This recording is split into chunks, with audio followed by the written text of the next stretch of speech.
ಇರ್ತಕ್ಕಂಥ ಎಲ್ಲ ಪತ್ರಿಕಾ ಮಾಧ್ಯಮಗಳಿಗೂ ಸಹ ಪ್ರೀತಿಪೂರ್ವಕವಾಗಿ ನಾವು ಸ್ವಾಗತವನ್ನು ಬಯಸಿಕೊಂಡಿದ್ದೇವೆ. ಆಟೋ ಮೈಕ್ ತಗೊಳ್ಳಿ, ಚೆನ್ನಾಗಿರುತ್ತೆ.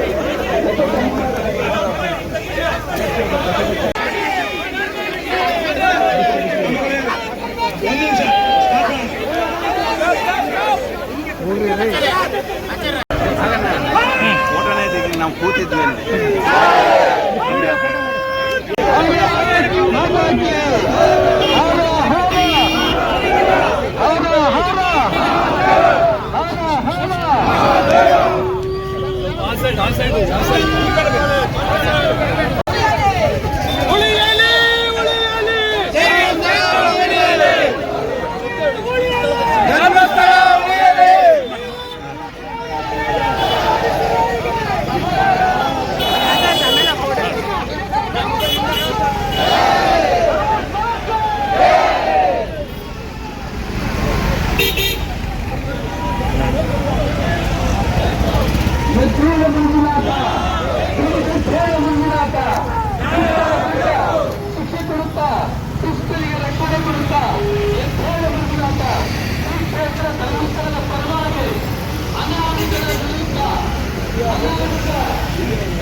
ಕೆಲವೊಂದು ಸುಳ್ಳು ಅನಕ್ಷರಸ್ಥ ನಾಗರಿಕರು ಸೇರಿಕೊಂಡು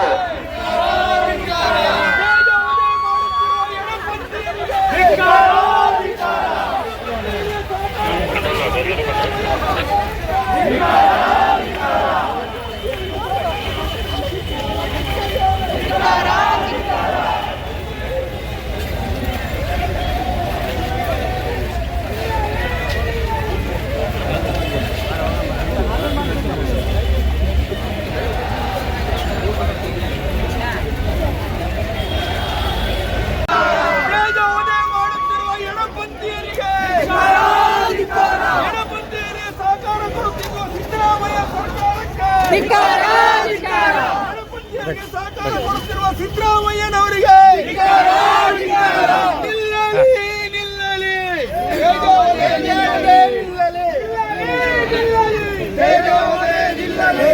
ಧರ್ಮಸ್ಥಳ ವಿರೋಧಿಗಳಿಗೆ, ಹಿಂದೂ ದೇವಾಲಯಗಳ ವಿರೋಧಿಗಳಿಗೆ,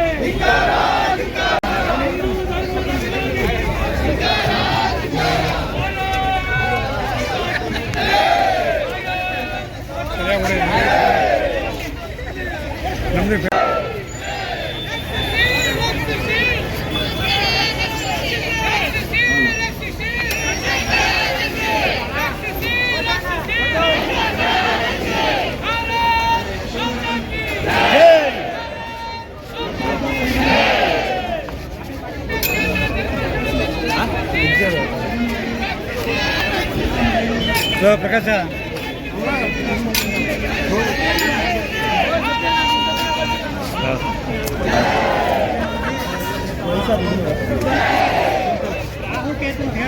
ಹಾಂ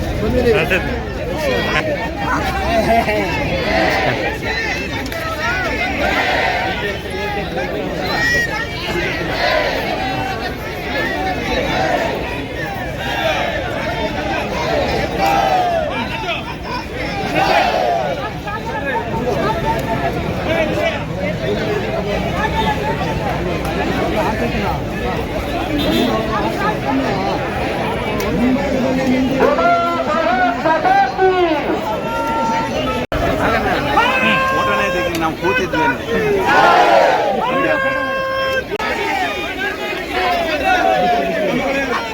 ಒಂದು ನಿಮಿಷ ಈಗಾಗಲೇ ಗೋಪಿ ಸರ್ಕಲ್ ಇಂದ ಇಲ್ಲಿವರೆಗೆ ಜಾಥವನ್ನ ಮುಗಿಸಿದ್ದೇವೆ. ಈಗಕ್ಕೆ ಆಗಮಿಸಿರುವಂತಹ ಎಲ್ಲ ಪ್ರಮುಖರನ್ನ ಪ್ರೀತಿಪೂರ್ವಕವಾಗಿ ನಾವು ಹಾಗೆ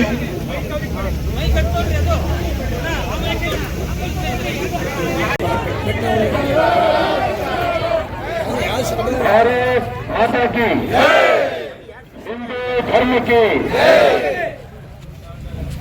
ಧರ್ಮಪೂಜ್ಯ ವೀರೇಂದ್ರ ಹೆಗಡೆ ಅವರಿಗೆ ಧರ್ಮಸ್ಥಳ ಮಂಜುನಾಥೇಶ್ವರನಿಗೆ ಭಾರತ್ ಮಾತಾ ಕಿ. ನಾವೆಲ್ಲರೂ ಇಲ್ಲಿ ಸೇರಿದರು ಹಿಂದೂ ಧರ್ಮಕ್ಕೆ ಅನ್ಯಾಯ ಆಗ್ತಾ ಇದೆ, ಹಿಂದೂ ದೇವತೆಗಳಿಗೆ ದೇವಸ್ಥಾನಗಳಿಗೆ ಅನ್ಯಾಯ ಆಗ್ತಾ ಇದೆ, ಧರ್ಮವನ್ನ ರಕ್ಷಣೆ ಮಾಡಿಕೊಂಡಂತಹ ವೀರೇಂದ್ರ ಹೆಗಡೆ ಅವರಿಗೆ ಅಪಮಾನ ಆಗ್ತಾ ಇದೆ. ಇದನ್ನು ಯಾವುದೇ ಕಾರಣಕ್ಕೂ ಕೂಡ ನಾವು ಸಹಿಸಲ್ಲ, ಯಾವುದೇ ಕಾರಣಕ್ಕೂ ಯಾವುದೇ ತ್ಯಾಗಕ್ಕೂ ಸಿದ್ಧ ಅನ್ನೋದು ತೀರ್ಮಾನ ಮಾಡಿ ಬಂದಿದ್ದೀವಿ ನಾವೆಲ್ಲರೂ ಕೂಡ. ನಾನು ನೇರ ಒಂದು ಪ್ರಶ್ನೆ ಮಾನ್ಯ ಮುಖ್ಯಮಂತ್ರಿ ಸಿದ್ದರಾಮಯ್ಯವರು ಕೇಳಕ್ಕೆ ಇಷ್ಟಪಡ್ತೇನೆ. ಅರಣ್ಯ ಇಲಾಖೆಯ ಭೂಮಿ, ಅರಣ್ಯದ ಕಾಯ್ದೆ ಇದೆ. ಆ ಅರಣ್ಯ ಇಲಾಖೆಯ ಭೂಮಿಯಲ್ಲಿ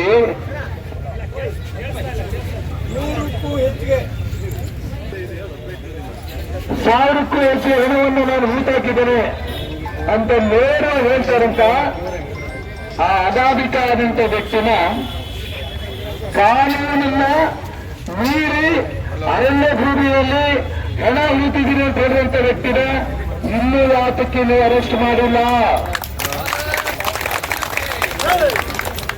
ಅರಣ್ಯ ಕಾಯ್ದೆನ ನೇರವಾಗಿ ಉಲ್ಲಂಘನೆ ಮಾಡಿ ಅಂತ ಹೇಳುವ ವ್ಯಕ್ತಿನ ಯಾವುದೇ SIT ಅವಕಾಶ ಕೊಡದೇನೆ ಸರ್ಕಾರ ಅವತ್ತೇ ಅವನ್ನ ಅರೆಸ್ಟ್ ಮಾಡಬೇಕಾಗಿತ್ತು. ದಿನ ಒಂದೊಂದು ಜಾಗ ತೋರಿಸ್ತಾ ಇದ್ದಾನೆ, ಇಲ್ಲಿ ಹೊರ ಹೊರತಿದ್ದೆ, ಇಲ್ಲಿ ಹೊರ ಹೊರತಿದ್ದೆ, ಇಲ್ಲಿ ಹೊರ ಹೊರತಿದ್ದೆ ಅಂತ ತೋರಿಸ್ತಾ ಇದ್ದೇನೆ. ನಾಳೆ ದಿನ ಬೆಳಿಗ್ಗೆ ಮುಖ್ಯಮಂತ್ರಿ ಮನೆಯೂ ಕೂಡ ತೋರಿಸ್ತಾನೆ. ಅವಮಾನ ಹೊಡಿತೀರ? ಹಿಂದೂ ಧರ್ಮದ ಬಗ್ಗೆ, ಹಿಂದೂ ಜನರ ಬಗ್ಗೆ ಸರ್ಕಾರ ತಾತ್ಸಾರ ಮಾಡ್ತಾ ಇದೆ. ಗಾಳಿ ಆಂಜನೇಯ ದೇವಸ್ಥಾನವನ್ನ ತಮ್ಮ ಸುತ್ತ ಹೊಂದಿದ್ರು. ಇಷ್ಟು ಇಡೀ ರಾಜ್ಯದಲ್ಲಿ ಪ್ರತಿಭಟನೆಗಳು ಬರಲಿಲ್ಲ. ಆದರೆ ಹಿಂದೂ ಸಮಾಜ ಸುಮ್ಮನೆ ಕೊಡಲಿಲ್ಲ. ಆ ದೇವಸ್ಥಾನವನ್ನ ಏನು ಕೈ ತಗೊಂಡಿದ್ರೆ ವಾಪಸ್ ಆಡಳಿತ ಮಂಡಳಿ ಕೊಡಬೇಕು ಅಂತ ಹಿಂದೂ ಸಮಾಜದ ಕೆಲವು ಯುವಕರು ಒಂದು ಪತ್ರಿಕೆ ಹಾಕಿದ್ರು. ಸರ್ಕಾರ ಹೆದರಿಕೊಂಡು ವಾಪಸ್ಸು ಗಾಳಿ ಆಂಜನೇಯ ದೇವಸ್ಥಾನಕ್ಕೆ ಹಿಂದೂಗಳ ಕೈ ಕೊಡ್ತು. ಇದು ನಮ್ಮ ಶಕ್ತಿ.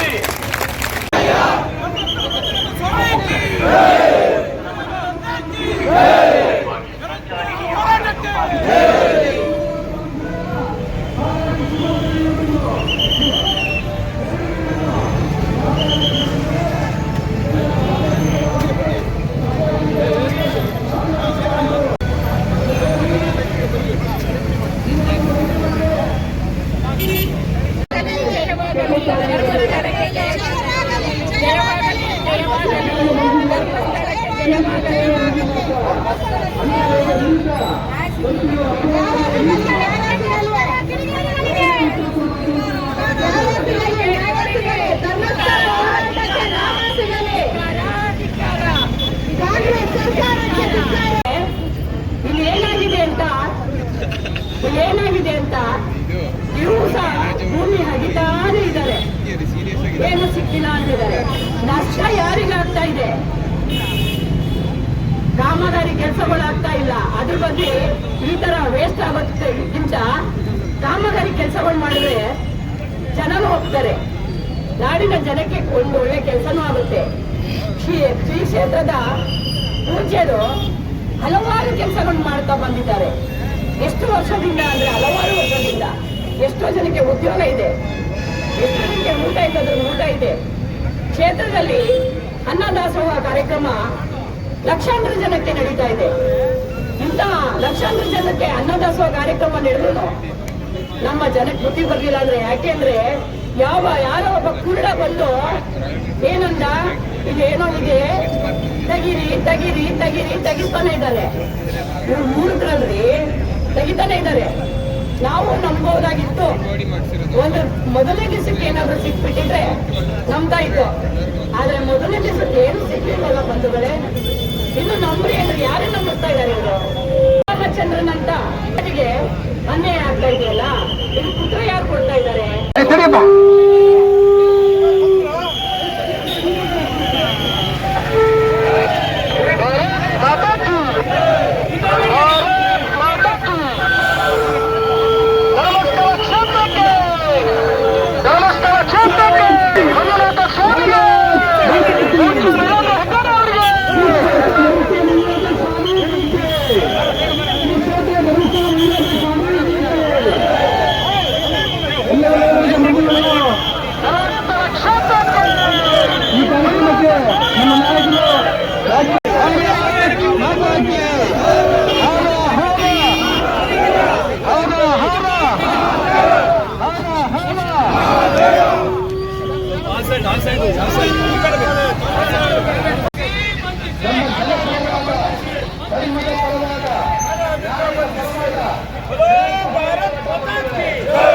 ಅಪಪ್ರಚಾರ ಮಾಡುವವರನ್ನು ಬಂಧಿಸಿ, ಅಪಪ್ರಚಾರ ಮಾಡುವವರನ್ನು ಬಂಧಿಸಿ.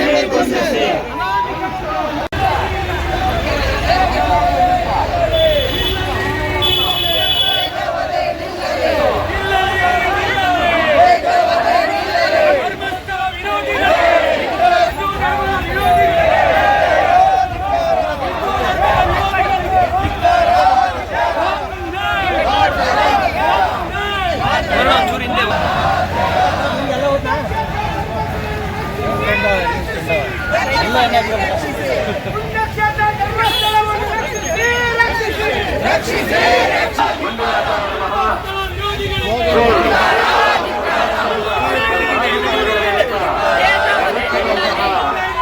ಕೆಲವೊಂದು ಸುಳ್ಳು ಅಪಪ್ರಚಾರಸ್ಥ ನಾಗರಿಕರು ಸೇರಿಕೊಂಡು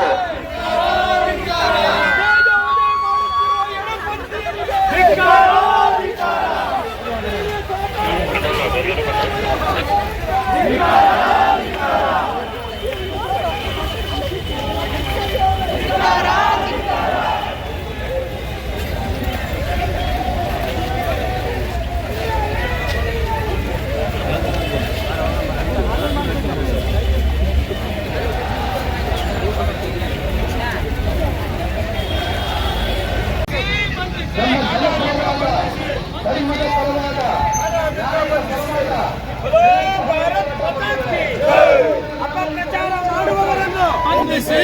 ಜೈಶಕ್ತಿ ಅಂತೇಳಿ ನಾನು ಇನ್ನೊಂದು ಧರ್ಮಸ್ಥಳದ ಭಕ್ತ.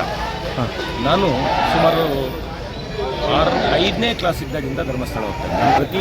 ಪ್ರತಿ ವರ್ಷ ನಮ್ಮ ಧರ್ಮಸ್ಥಳಕ್ಕೆ ಹೋಗದೆ ಅಂದರೆ ನಮ್ಮದು ಏನೂ ಸಹ ಪೂಜೆ ಪುನಸ್ಕಾರಗಳು ನಡೆಯಲ್ಲ ಅನ್ನೋದು.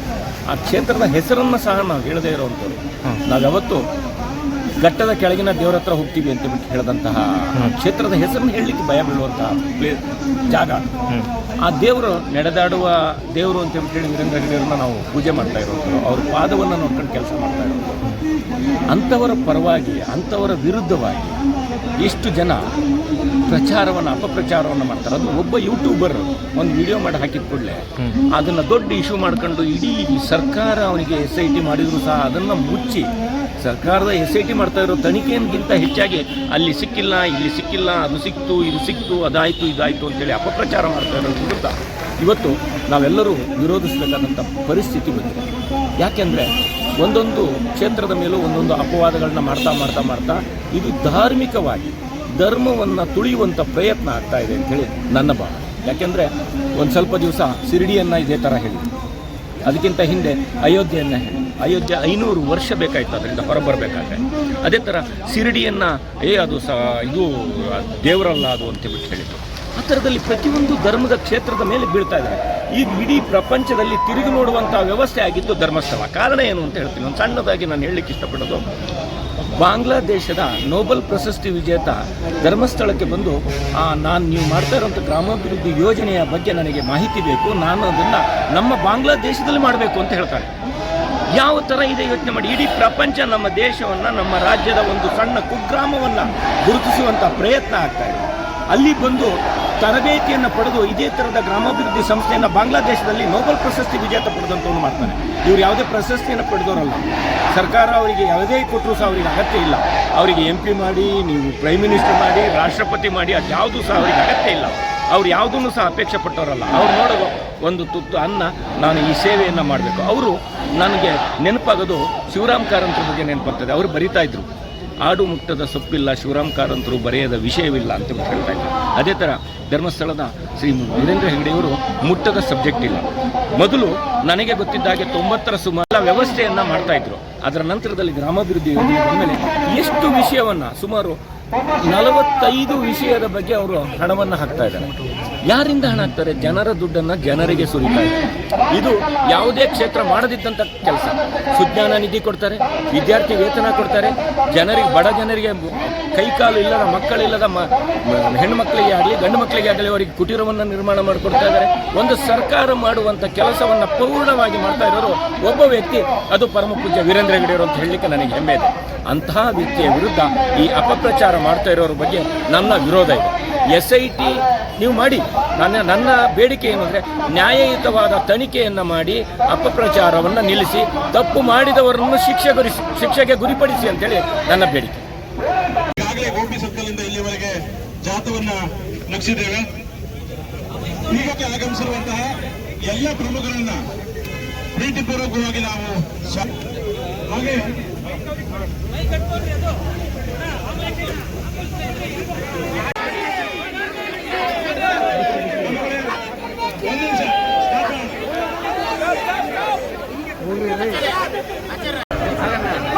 ಫೋಟೋನೇ ತೆಗಿ, ನಾವು ಕೂತಿದ್ವಿ ಅಲ್ಲಿ. ಎಲ್ಲ ಪತ್ರಿಕಾ ಮಾಧ್ಯಮದವರಿಗೂ ಸಹ ಪ್ರೀತಿಪೂರ್ವಕವಾಗಿ ನಾವು ಸ್ವಾಗತವನ್ನು ಬಯಸಿಕೊಂಡಿದ್ದೇವೆ.